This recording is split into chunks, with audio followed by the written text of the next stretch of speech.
오후에 살펴볼 하나님의 말씀은 출애굽기 8장입니다. 출애굽기 8장 5절부터 15절까지 받들겠습니다. 출애굽기 8장에서는 이제 하나님께서 개구리 재앙을 내리시는 본문이죠. 내 백성을 가게 하라. 모세를 통해서 하나님의 뜻을 파라오에게 전했지만은 파라오는 하나님을 두려워하지도 않고 모세의 그 말에 경청하지도 않았습니다. 하나님의 말씀을 거부했을 때에 하나님께서는 심판하실 수밖에 없는 것인데 이번에는 개구리를 이집트의 온 땅에 내려 보내셔서 그렇게 심판하시는 것입니다. 그 내용입니다. 5절 보십시오. 주께서 모세에게 이르시기를 아론에게 말하기를 막대기를 잡은 내 손을 시내들과 강들과 연못들 위에 뻗쳐서 개구리들로 이집트 땅에 올라오게 하라 할지니라 하시더라. 아론이 자기 손을 이집트의 물들 위에 뻗치니 개구리들이 올라와서 이집트 땅을 덮더라. 그 마법사들도 그들의 마법으로 그렇게 행하여 이집트 땅의 개구리들을 가져왔더라. 그러자 파라오가 모세와 아론을 불러 말하기를 주께 간구하여 그분께서 개구리들을 나와 내 백성으로부터 치우시도록 하라. 그리하면 내가 백성들을 가게 하여 그들이 주께 희생제를 드리도록 하리라 하니 모세가 파라오에게 말하기를 영광이 내게 있도다. 내가 언제 당신과 당신의 신하들과 당신의 백성들을 위해 간구하여 당신과 당신의 집에서 개구리들을 멸하여서 그들이 강에만 있게 하리까 하더라. 그가 말하기를 내일이니라 하니 모세가 말하기를 당신의 말대로 하여 당신께서 주 우리 하나님과 같은 이가 없는 것을 알게 하리이다. 개구리들이 당신과 당신의 집과 당신의 신하들과 당신의 백성들로부터 떠나 강에만 있으리이다 하더라. 모세와 아론이 파라오에게서 나오고 모세는 주께서 파라오를 향해 가져온 개구리들로 인하여 주께 부르짖으니라. 주께서 모세의 말대로 행하시니 개구리들이 집들과 마을들과 들로부터 나와서 죽더라. 사람들이 그것들을 모아 무더기를 쌓으니 땅에서 악취가 나더라. 그러나 파라오가 한숨 돌리게 되자 그의 마음을 완악하게 하여 그들에게 경청하지 않았으니 주께서 말씀하신 대로더라. 자, 오늘 설교의 제목은 마귀의 술책 게으름입니다.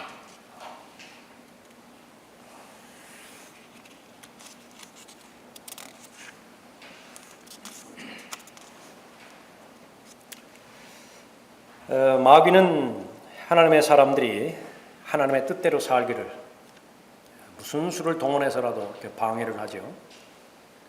본문에 나오는 파라오는 바로 사탄의 유형이지만요, 특별히 오늘 이 게으름이라고 하는 주제로 살펴봤을 때에 모든 일들을 내일로 미루는, 연기하는 죄인들의 정확한 유형입니다. 누구나가 게으름을 혐오해요.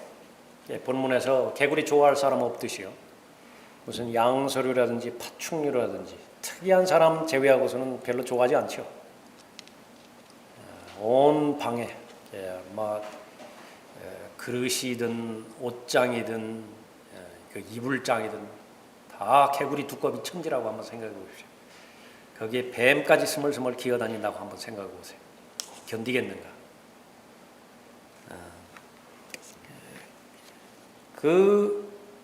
모든 혐오스러운 것들이 해결되기는 바라지만 당장 해결되지 않기를 바란다라고 하는 것이 이제 인간의 본성입니다. 게으름의 속성이에요. 그럼 그 결과가 어떻게 되는 것인가? 게으름의 결과, 그냥 해야 되는 일들을 못하는 정도가 아니라 자신을 파멸시킵니다. 본문 마지막에 파라오의 마음이 더 완악해졌죠. 가장 소중한 자산이 자신의 마음입니다. 생각이 머무르는 곳이죠. 그러니까 이곳에서 모든 것들이 일어나는 것인데 이 부분이 이제 더 타락을 계속하게 되는 것입니다.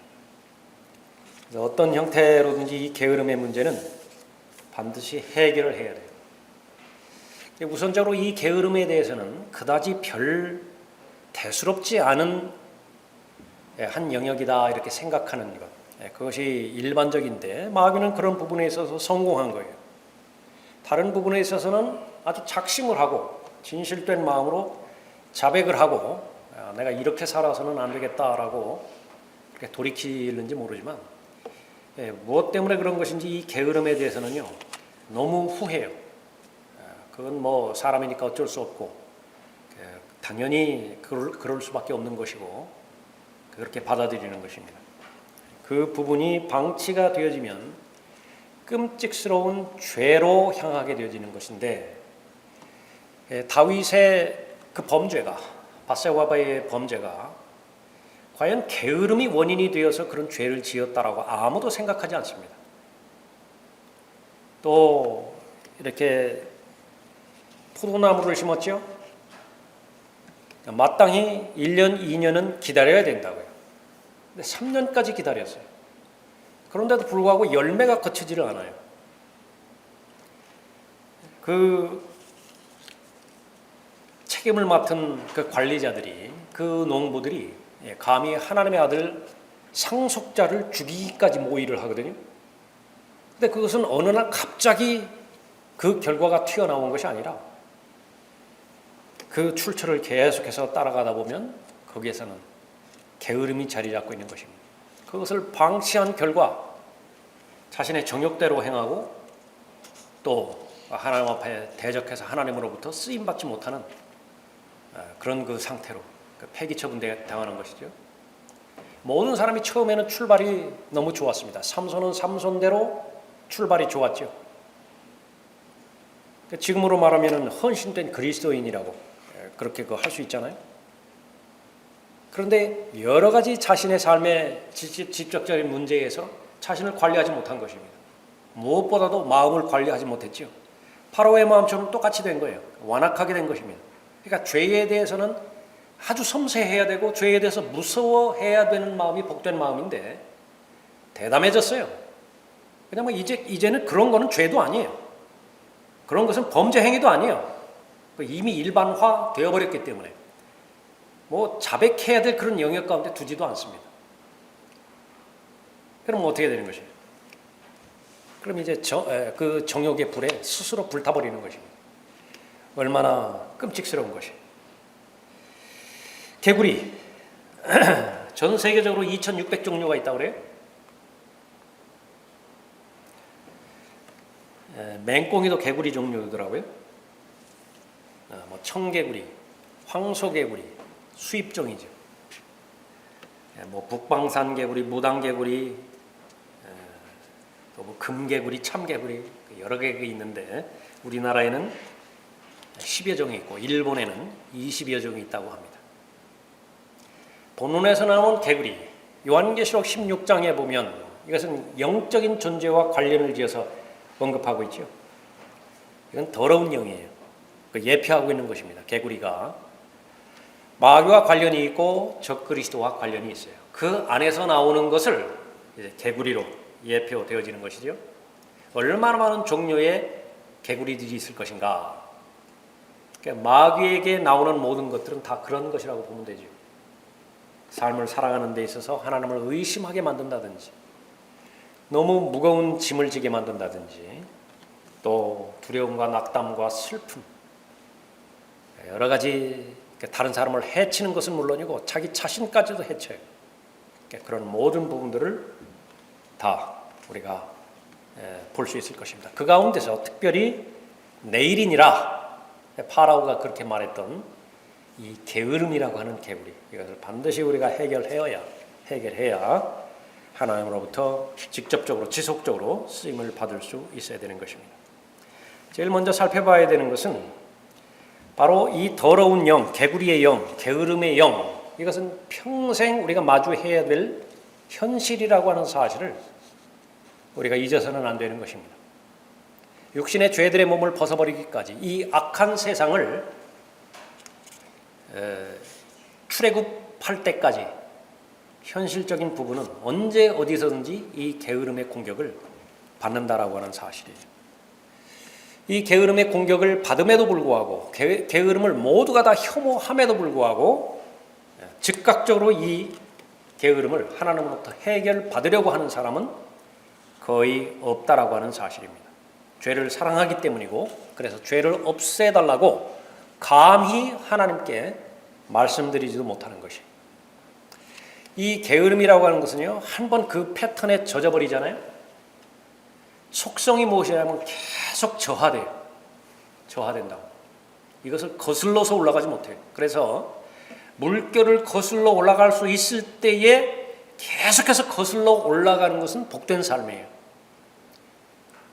현실적으로 일반적으로 거슬러 올라다가 한번 주춤거리면 최상의 상태가 현실 유지예요. 그러니까 현실 유지하면 잘하는 거예요. 그러니까 본인도 그 스스로를 인정을 해요. 그러나 거기에서 머무르는 것이 아니라 계속 점진적으로 퇴보하고 있는 것입니다. 그 가운데 가장 강력하게 영향을 주는 것이 이 게으름이라. 마귀의 영에 공격당하죠. 압박을 당하고요. 이 스트레스도 여러분들 이렇게 문제를 해결하고 접할 때요, 두 부분으로 잘 감당을 해야 돼요. 스트레스 가운데서는 좋은 스트레스가 있어요. 좋은 자극이 있다고요. 그 자극이 없으면 본인의 안전도 유지하지 못할 것이고요. 그 자극이 없으면 발전이 없어요. 열매를 맺지 못하는 것입니다. 그런 그 스트레스가 하나 있고, 또 하나는 자업자득으로 스트레스 받는 거 있어요. 그러니까 대표적으로 오늘 할 수 있다고요, 그 일을. 그런데 그것을 게으름으로 인해서, 미루는 습관으로 인해서 내일로 돌려버리잖아요. 그건 받지 않아도 될 스트레스예요. 그러니까 그 받지 않아도 될 스트레스를 받음으로 인해서 스스로 자신감을 떨어뜨려 버려요. 스스로 다른 사람 앞에 당당해지지 못해요. 그 다음에 이제 들어가는 그 부분들이 마귀가 직접적으로 개입해서 주는 스트레스예요. 영적인 압박입니다. 거기까지 가서는 안 되는 것인데, 그 사람의 특징은 기도가 안 돼요. 억지로라도 하려고 해도 안 돼요. 힘들어요. 그것은 바로 하나님 앞에서 가장 중요한 문제로 결단을 해야 되는 것입니다. 그것을 마귀가 점유해버렸다, 그렇게 표현하는 것입니다. 마귀가 소유해버린 거예요. 마귀가 그리스도인의 건강을 소유할 수 있어요. 눈을 가져갈 수도 있고요, 손가락을 가져갈 수도 있다. 심지어 생명까지도 가져갈 수도 있어요. 그러나 마귀가 가져갈 수 없는 것 하나가 있는데, 가져갈 수 없는 것, 그것은 그 사람의 혼입니다. 마귀가 혼을 지옥으로 가져갈 수는 없어요. 일단 예수 그리스도의 보혈을 신뢰하고 구원받은 하나님의 자녀는 하나님의 생명책에 그 사람의 이름이 기록되었고 하나님의 가족으로 입양되었잖아요. 그것은 하나님의 가족으로 입양되었다고 한다면 파양할 수 있는 방법이 없어요. 그거 하나만 제외하고 모든 것을 다 가져갈 수 있는 것인데, 이 마음까지도 다 가져가 버릴 수 있는 것입니다. 정신적으로 문제가 있고요, 아주 혼란스럽다고요, 그런 사람들. 제일 먼저 내일이니라 그렇게 미루는 사람들은 마귀의 영에 아주 극심하게 압박을 받아가지고 예수 그리스도를 영접하려고 그렇게 생각한다든지 그런 기회가 있어야하면 감당할 수 없는 두려움과 무서움이 그 사람을 짓눌러버려요. 여러분 가운데 그런 분들도 계실 거예요. 그냥 평탄하게 예수 그리스도를 영접한 사람도 있지만은요, 너무 힘들었어요. 예수 그리스도를 영접했을 때에 그 감당할 수 없는 그 영적인 흑암, 그 가운데서 모든 것을 잃어버릴 수 있다라고 하는 공포. 그러나 성령 하나님의 인도하신 가운데서 그것을 극복했죠. 그러면 이제 극복한 거예요. 마귀로부터 이겼다고요. 그러나 얼마나 많은 사람들이 예수 그리스도를 영접하는 그 부분에 있어서 내일 다시 한번 생각해 보겠다고, 이번은 아니라고. 그러나 그 사람의 그렇게 생각할 때, 결정했을 때에 그 사람 자신의 결정이라고 생각하지만은 그렇게 생각하면 마귀는 또 한 번 승리한 것입니다. 왜 그렇습니까? 고린도후서 4장 4절에 봤더니 그 사람의 마음을 통제하고 있는 존재는 이 세상의 신이에요. 영적인 존재라고요. 영적인 존재가 혈과 육의 존재를 통제하고 있는 것입니다. 다만 그 사실을 몰라요. 무엇 때문에 이런 생각이 드는 것인지, 무엇 때문에 이런 마음이 생기는 것인지 모른다고요. 여러분들 잃어버리는 혼들에게 구령할 때도 그렇게 사용하시겠지만요, 저도 거리에서 설교할 때 그 부분들은 주기적으로 전파합니다. 왜 어떤 사람은 예수 그리스도를 영접하는데 쉬운가 하면 어떤 사람은 예수 그리스도를 영접하는 자체가 불가능해 보이는지 아십니까? 그것은 고린도후서 4장 4절 때문에 그래요. 그러니까 그 부분을 직시하고 그 부분에 대해서 정확하게 조치를 취한다고 한다면 이제 가능성이 있지만은요, 계속해서 헛다리 짚으면 그건 영원히 해결되지 않는 것입니다. 구원받은 이후에 그리스도인들 역시 마찬가지예요. 헌신을 미루죠. 무엇 때문에 헌신을 미루는 것이? 그 자기 욕심 때문에, 또 하나님에 대한 신뢰가 부족하기 때문에, 믿음이 부족하기 때문에, 여러 가지 이유가 있을 수 있어요. 그러나 그 가운데 가장 어려운 것은 마귀에게 사로잡혀 버렸어요. 마귀에게 자신의 생애를 내주어 버린 것입니다. 세상 사람들이 살아가는 것과 다르게 살아갈 자신이 없어요. 아예 처음부터 길을 꺾어버렸어요, 마귀가. 그 부분에 대해서는 하나님께서는요, 게으른 상태라고 선언을 하시는 것입니다. 성경에서는 성별을 철저하게 요구하고 있죠. 왜 그렇습니까? 지켜야 되니까. 하나님께서는 하나님의 사람을 지켜야 되잖아요. 예수 그리스도의 보혈로 구원받은 하나님의 자녀를 악으로부터, 비진리로부터, 썩어짐으로부터 지켜내셔야 된다고요. 그러니까 지킬 수 있는 방법은 하나밖에 없어요. 거룩하신 하나님께로만 오면 하나님께서는 무엇이든지 다 지키세요. 그런데 오는 것을 거부를 해버렸다. 내가 거룩하니 너희도 거룩하라. 그 말씀에 귀를 닫아버리고 자기 가고 싶은 대로 가버렸다. 그리고서 금식 기도를 하든 철야 기도를 하든 그것은 하나님과 관계가 없는 것입니다. 그것은 하나님 보시기에 아무리 열심히 교회를 다닌다 하더라도, 아무리 열심히 기도한다 하더라도 그것은 하나님 보시기에 게으른 것이에요. 마귀를 의식하지 못한 것이죠. 실행을 미루는 것도 역시 마찬가지입니다. 실행을 미룰 때가 있죠. 우리가 건강이 안 좋으면 어떻게 실행을 지속적으로 할 수 있죠? 그러니까 그 요인은 따로 있다고요. 그러니까 건강이 회복되어지는 것은 중요한 문제예요. 기도해야 되고요, 최선을 다해서 자신의 건강과 체력을 잘 유지를 해야 됩니다. 잠을 충분히 자야 되고요, 숙면을 취해야 돼요. 숙면을 취하지 못하는 원인이 어디에 있는 것인가? 많은 경우에 게으름 때문에 그래요. 잘 시간에 안 잔다고요. 그 안정된 마음을 유지를 해야 되고, 또 고요한 상태를 유지를 해야 이제 수면 모드로 들어갈 텐데 계속해서 흥분시킨다. 도시 생활 자체가 그렇죠. 밤낮이 바뀌어지는 것은 물론이고 밤과 낮에 구분이 없어요. 그런 상태에서는 하나님 보시기에 아무리 그 사람이 바쁘게 산다라 한다 하더라도 그 사람은 게으른 것이. 그 사람의 특징은 실행이 어렵다고. 실행이. 하나님의 말씀에 대한 실행이. 그래서 이 게으름이라고 하는 이 개구리의 영, 더러운 영이고, 그것은 하나님께 간구하면 즉시로 그 더러운 영을 몰아낼 준비가 하나님께는 되어 있지만은 제일 먼저 죄인이 원하지 않는 거예요. 이 파라오가 원하지 않는다고. 이론적으로는 다 알아요. 그것 때문에 우리가 괴로움 당하고 있다고. 그럼 언제 물러나가게 할까요? 물어봤을 때 지금 당장은 아니라고. 내일이니라. 내일이라고 하는 그 안에 담겨져 있는 것.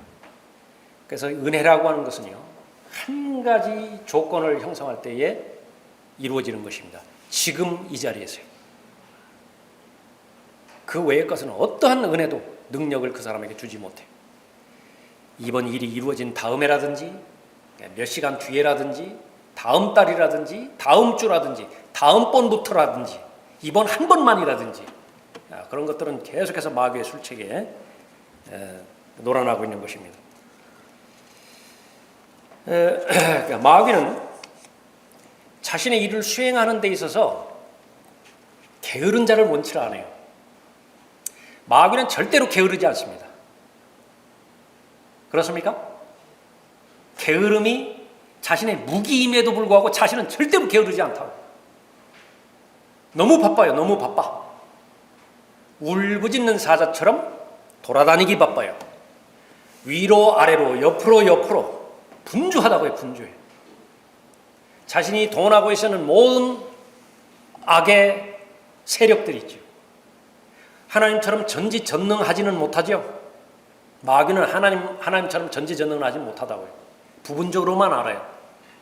그 모든 부분들을 다 통제하기 위해서 매우 바쁘게 분주하게 움직이는 것입니다. 그러나 자기 자신이 시킨 일을 게으르게 하는 사람들은 원하지 않아요. 그래서 계속 바쁘게 만드는 거예요. 계속 밀어붙이는 것입니다.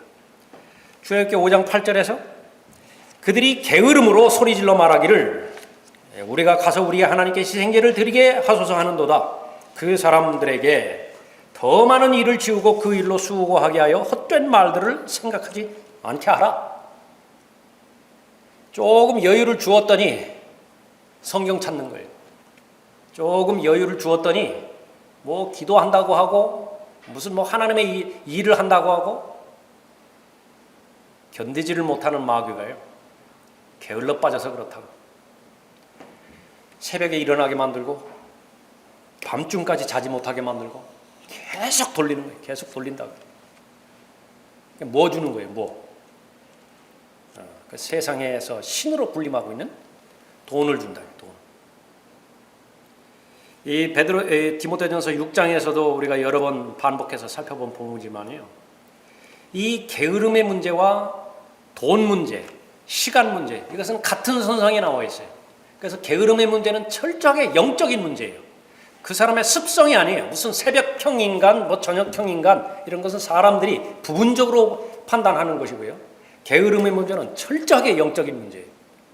그 사람의 마음 가운데 한 중심에 무엇이 올바로 놓여지는 그 대상이 올바로 놓여져 있는 것인가, 그렇지 않은 것인가, 그 부분에 따라서 달려져 있는 것이지요.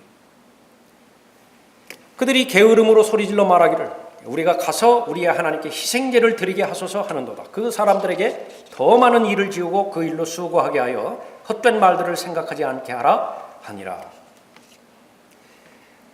마귀는 사람들이 하나님의 일에 대해서는 한없이 게으르게 만들기를 원하고요. 더 나아가서 아예 무관심하게 만들기를 원하는 것입니다. 그러니까 가장 좋은 것이 그냥 종교 하나 던져주는 거예요. 그걸 만족하게 만드는 것입니다. 경배라고 하는 의식 한번 드리고 만족하게 만든다고요. 늘 하나님을 사랑하고 마음으로 다해서 사랑하잖아요. 또 하나님 자신이 기록된 말씀이잖아요. 예수님 자신이 말씀하셨다. 나를 사랑하면 나의 계명들을 지킬지니라. 하나님 말씀과 무관한 상태에서 바쁘게 교회 생활만 하게 만든다. 하나님 보시기에 모두가 다 게으름의 범위를 벗어나지 못한 것입니다. 그래서 마귀는 사람들에게 수고하고 무거운 짐을 지게 하지만은 결코 이 하나님에 대해서, 하나님의 의에 대해서, 진리에 대해서 본문 출애굽기 5장 8절에 의하면 헛된 말이라고 때 헛된 말, 그런 헛소리 하지 못하게 바쁘게 만들어 버리는 것입니다. 게으른 사람들을 하나님께서는 악하다고 말씀하셨죠. 거기서부터 우리가 시작할 때 게으름의 문제를 해결할 수 있습니다. 게으름은 악한 거예요. 그냥 좋지 않은 그 상태가 아닌 것입니다. 너 게으른 자여, 개미에게로 가서 그 길들을 살펴보고 지혜롭게 되라. 개미는 인도하는 자도 감독하는 자도 다스리는 자도 없으나 여름에 먹을 것을 마련하며 추수 때에 양식을 모으느니라. 오 게으른 자여, 내가 언제까지 자겠느냐? 언제 잠에서 깨어날 수 있겠느냐? 좀 더 자자, 좀 더 졸자, 손을 모으고 좀 더 자자 하면 내 빈궁이 여행자같이 올 것이요 내 빈궁이 강도같이 이르리라. 그 다음에 나오는 것이 쓸모없는 사람이에요. 전혀 하나님 앞에 쓸모없게 되어버리는 것입니다. 게으름의 문제를 해결하지 않을 때. 실제적으로 물리적으로 이 잠의 문제를 하나 해결했지만은요, 잠 문제뿐만이 아니라 먹는 문제도 달려 있고요, 일하는 부분도 달려 있고, 쉬는 문제도 달려 있어요. 쉬는 거 있잖아요. 쉬는 거에 게을리해 버리면은요, 소위 사람들이 말하는 것처럼 번아웃 돼 버려요. 10년 탈 수 있는 자동차를요, 2, 3년에서 다 망가뜨려 버리는 거예요. 제때 잘 관리를 해주고 그렇게 해야 되는데 다 망가뜨려 버리는 것입니다. 다 모두가 다 그 뿌리를 보면 게으름과 관련이 있는 것입니다. 벗어나야 되겠죠? 제일 먼저 중요한 것은 목표예요. 목표가 있어야 돼요. 아무리 부지런한 사람이라 하더라도 목표가 없다고 한다면 하나님과는 전혀 무관한 일에 전념할 수밖에 없어요. 아무리 새벽에서 일어나서 일을 한다 하더라도, 밤을 새워 일을 한다 하더라도 하나님께서는 그 사람 보고 게으르다고 말하는 거예요. 그건 악한 거예요. 목표가 있어야 되는 것입니다.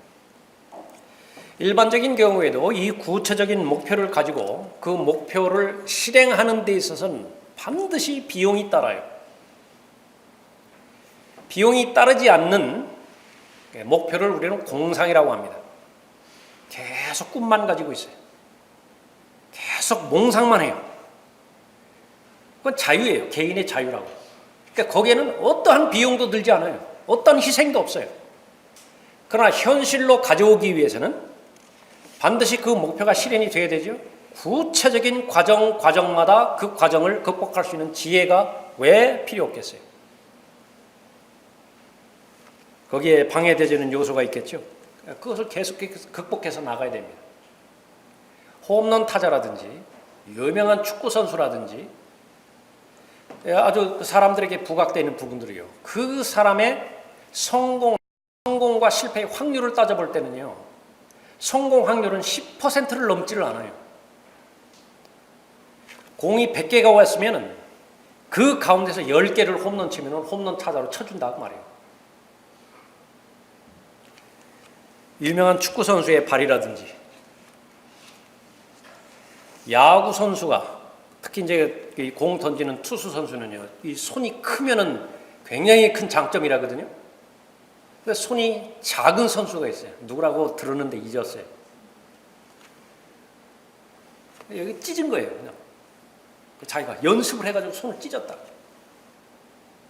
그래서 그 이름이라고 하는 것은, 그 목표 성취라고 하는 것은 그냥 아무런 비용 없이 온 것이 아니라 이 세상을 살아가는 사람 자체도 그렇게 되어지는 거예요. 영적인 사람, 그것은 뭐 두말할 것도 없습니다. 이 일에는 게으르지 말고 영 안에서 열심을 내며 주를 섬기라.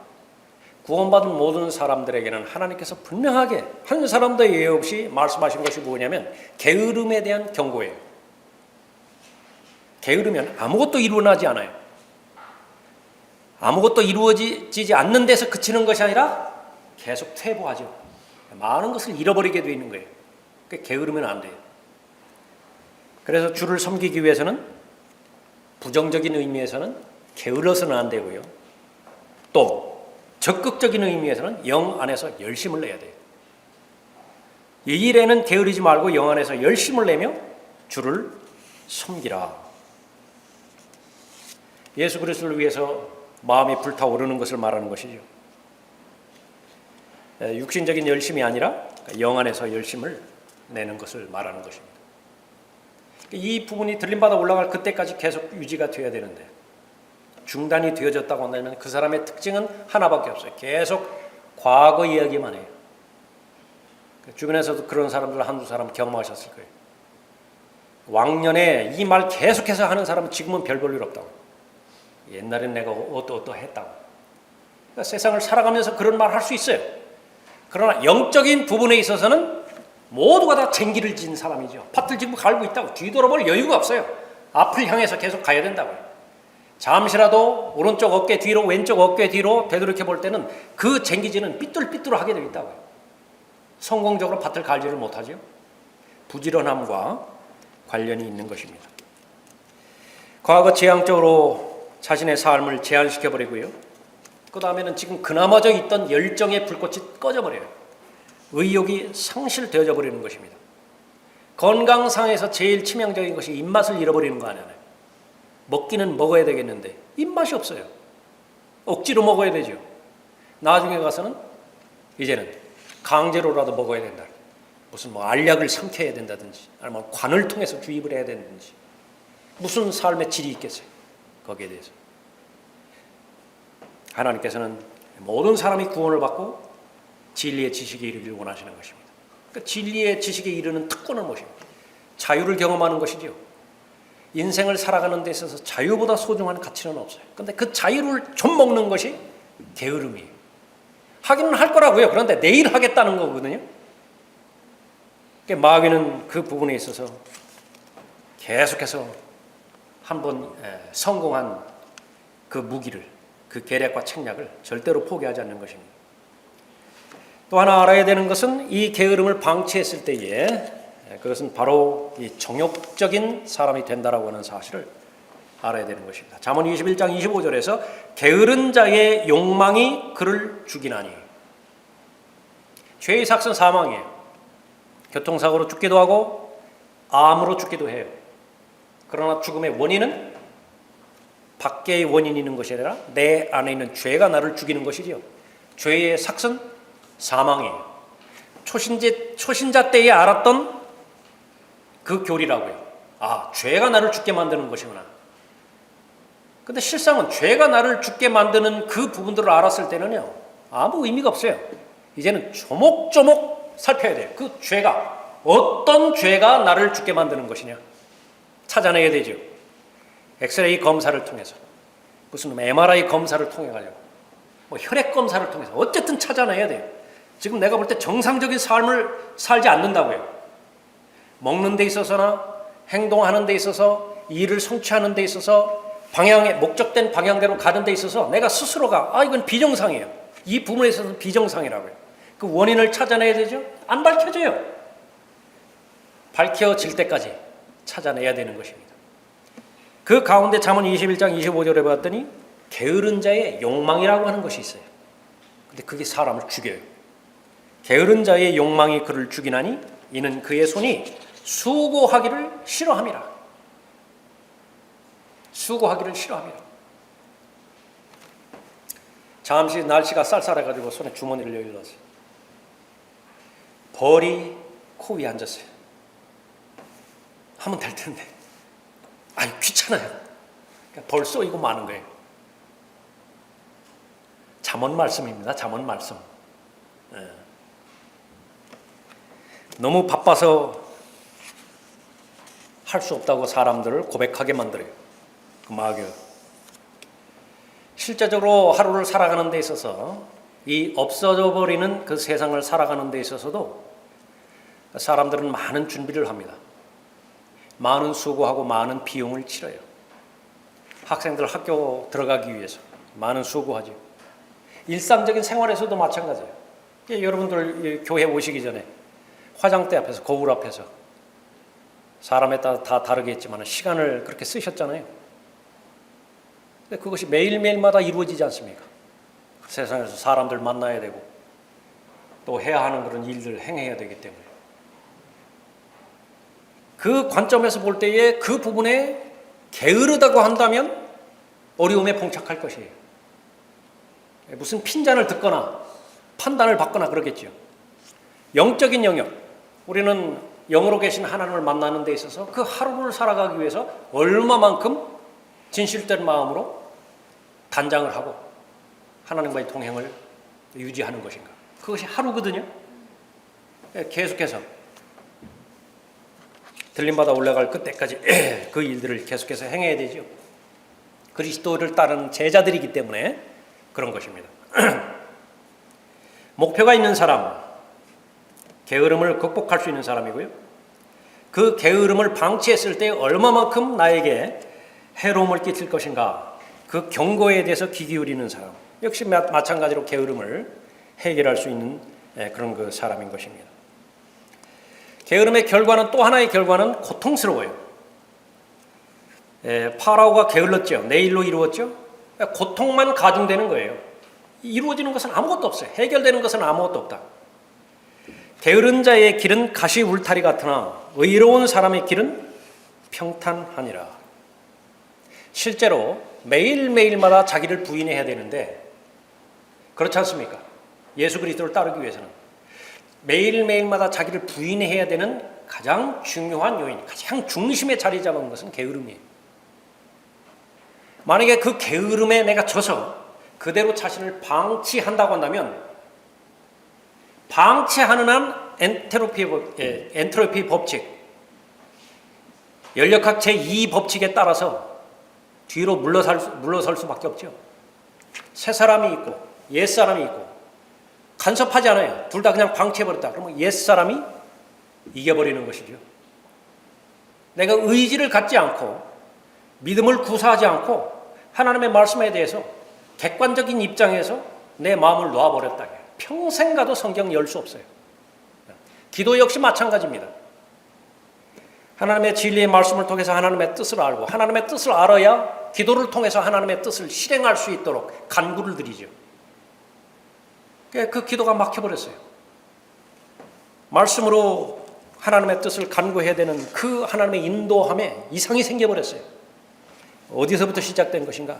게으름부터 시작된 것입니다. 그 게으름의 결과는 고통이에요. 가시밭길이라고요. 가시 울타리 같다, 그렇게 언급되는 것입니다. 한 걸음 더 나아가세요. 게으른 그 영적인 영역에 있어서는요, 야고보서에 따르면 듣기만 하는 것입니다. 이것은 아주 전형적인 게으름의 한 특성이에요. 그냥 씨 뿌리는 자의 비유를 통해서도 결국은 그 씨를 뿌리는 목적은 열매에 있다고. 열매. 잎사귀 위에 있는 것이 아니에요. 몇 년생이다. 얼마만큼 수목의 나이가 오래 되었느냐, 그것을 따지는 데도 있는 것이 아니에요. 얼마 전에 심었다 하더라도 나중 대자가 먼저 되었다고 한다면 그것은 성공적인 삶이에요. 그러면 그 씨가 열매를 맺기 위해서는 부지런함, 그 한마디로 다 그 안에 축약이 되어 있습니다. 인내함으로 열매를 맺는 것이죠. 여기에 게으름의 문제를 해결해 버리지 못했다. 그러면 아무리 좋은 씨가 심겨졌다 하더라도 주변에는 잡초가 무성할 수밖에 없어요. 기도하는 기도의 재단. 여러분들은 하루를 시작할 때 무슨 중요한 일을 앞두고서 또 하나님의 뜻을 간구하고 또 간구했다 하더라도 2번, 3번 확신을 필요로 하는 때 있죠. 그 기도의 재단으로 가는데 길이 없어요. 길이. 다닌 지 하도 오래돼가지고 잡초가 무성해가지고 길이 없어져 버렸어요. 그러니까 멀찍이서 그냥 그걸만 바라본다. 자신 없으니까 다른 사람에게 기도 부탁하는 수밖에 없다. 다른 사람한테 중복 기도하는 것이 의미가 있기 위해서는요, 본인이 철저하게 자기 문제를 가지고 기도하는 사람이어야 되죠. 그러니까 내 기도만으로는 안 돼요. 그러니까 부탁하는 거예요. 도와달라고. 기도로 도와달라고. 매일매일마다 자기 부인을 해야 되는 그런 영역이죠. 이것은 우리가 들림받아 올라갈 그때까지 계속해서 성도라고 하면 그러니까 성도 앞에 놓여진 과제인 것입니다. 자신의 삶을 고치지 않고 계속 듣기만 하면 마음의 결단까지는 했는데 삶의 변화를 하는데 게을러 버렸어요. 계속 다람쥐 쳇바퀴인 것입니다. 게으름은 깊은 잠에 빠지게 하나니 게으른 혼은 줄일 것이니라. 구원받는 것 역시 마찬가지로 부지런한 사람만 구원을 받아요. 영적으로 부지런하다라고 하는 것은요, 마음을 집약시키는 상태를 말하는 거예요. 집중하는 상태를 말하는 거예요. 초등학생은 강의를 듣는데 한계가 있죠. 20분, 30분 넘어가면 아주 힘들다고요. 그러니까 주일학교 교사라든지 이렇게 할 때는요, 아주 재미있는 거를 좀 많이 섞어야 돼요. 그러지 않으면 집중하기가 힘들다. 그러니까 중고등학교 되면은 뭐 40분, 50분 그렇게 집중할 수 있죠. 대학생 정도 되면은 뭐 3시간 연달아 강의해도 소화시킬 수 있을 것 같다. 다 역량이 성장하면서 집중력이 강화되었기 때문에 그런 것입니다. 하나님의 말씀을 보는 것, 기도하는 것, 이것은 부지런하지 않으면 안 돼요. 부지런하지 않으면요, 하나님의 말씀 처음에 보기 시작했다, 기도에 처음 시작했다, 온갖 잡다한 생각으로 인해 가지고 끝을 맺지를 못해요. 그 상태 역시 게으른 상태예요. 그것이 오래 전에 시작되었음에도 불구하고 그것을 헤쳐나가지 않았다. 그래서 여러분들이 개인적으로 경건에 이르는 연습, 경건한 훈련을 해야 되는 그런 부분에 있어서는 바로 하나님의 말씀에 집중해서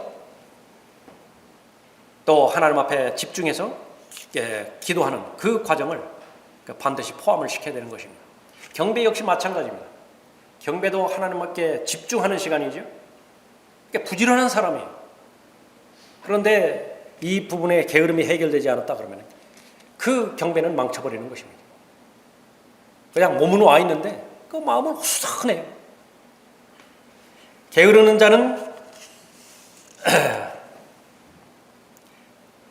자는 자기 손을 품에 감추고 자기 입으로 다시 가져오기를 싫어하느니라. 시작은 했을지 모르지만 열매를 맺지 못하죠. 완성하지 못하는 것입니다. 그러나 어쨌든지 간에 2%가 모자란다고 한다면 2%를 반드시 채워야 돼요. 1%가 모자란다고 한다면 1%를 반드시 채워야 되죠. 그래서 열매를 따야 돼요. 그 열매를 통해서만 하나님께 영광을 돌릴 수 있기 때문에 그런 것이죠.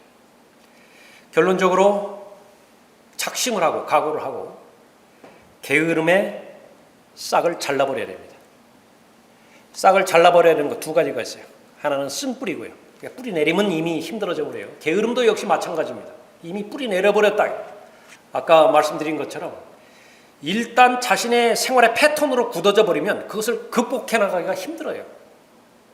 그러니까 지금 행할 수 있을 때에 지속적으로 행하는 것은 물론이고 더 발전적으로 행하기 위해서 하나님 앞에 나아가고 하나님 앞에 간구를 해야 되는 것입니다.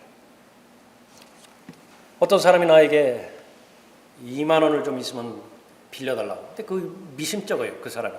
줄 수 있는 것인지 잘 모르겠다고요. 좀 망설여지죠. 그 사람이. 어떤 사람이 나에게 1시간 좀 내줄 수 있는 것이냐고. 그거보다는 좀 덜 합니까? 덜 하다가 오면 문제예요. 인생은 어차피 시간으로 이루어져 있습니다. 게으른 사람은 관리를 하지 못해요. 자신의 인생을 관리를 하지 못하는 것입니다. 마귀가 바쁘게 그 사람 돌리죠. 그러니까 다른 것들을 관리하는데 여념이 없게 만들어버리는 것입니다. 그러나 영원한 것, 그것보다 더 가치 있는 것이 어디 있어요? 하나님께 부유한 사람보다 더 부자가 어디 있어요? 그러한 삶을 살기 위해서 우리는 시간 관리를 철저히 해야 되고 건강과 체력 관리도 철저히 해야 되고 물질 관리도 잘 철저히 해야 되는 것이죠. 그래서 첫 번째로 내가 하나님 안에서 성경에서 나에게 제시하는 영적인 목표, 그 우선적으로 세우는 거예요. 그 목표가 없으면 게으를 수밖에 없어요. 아무리 바쁘게 산다 하더라도. 두 번째는 그 목표를 이루지 못하게 방해하는 실제적인 존재가 바로 나를 24시간 따라다닌다는 사실을 의식해야 되는 것입니다. 그 사람의 특징은 계속 결심만 하게 만들어요. 결심만 하게 만든다고. 그러나 삶에 어떤 변화도 없어요. 마지막으로 그것이 나에게 발견이 되었다고 한다면 내 생활 가운데서 삶 가운데서 내일이니라 그렇게 미루었던 그 부분들을 일일이 찾아내서 그 부분의 싹을 완전히 잘라버려야 됩니다. 그것이 한두 번으로 이루어지지 않는 것들도 많이 있을 거예요. 그러나 포기하면 안 돼요.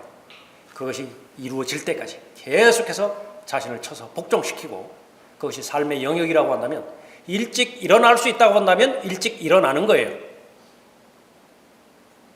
시간을 확보하는 것입니다. 괜히 일찍 갈 수 있는데 정시에 갈 수 있는데 5분 늦어가지고 계속 주눅 들고 다른 사람한테 눈치 보고 괜히 자신 없어 하고 쓸데없는 죄책감 들고 그럴 필요가 뭐가 있어요. 할 일은 다 하면서 어차피 하는 일인데.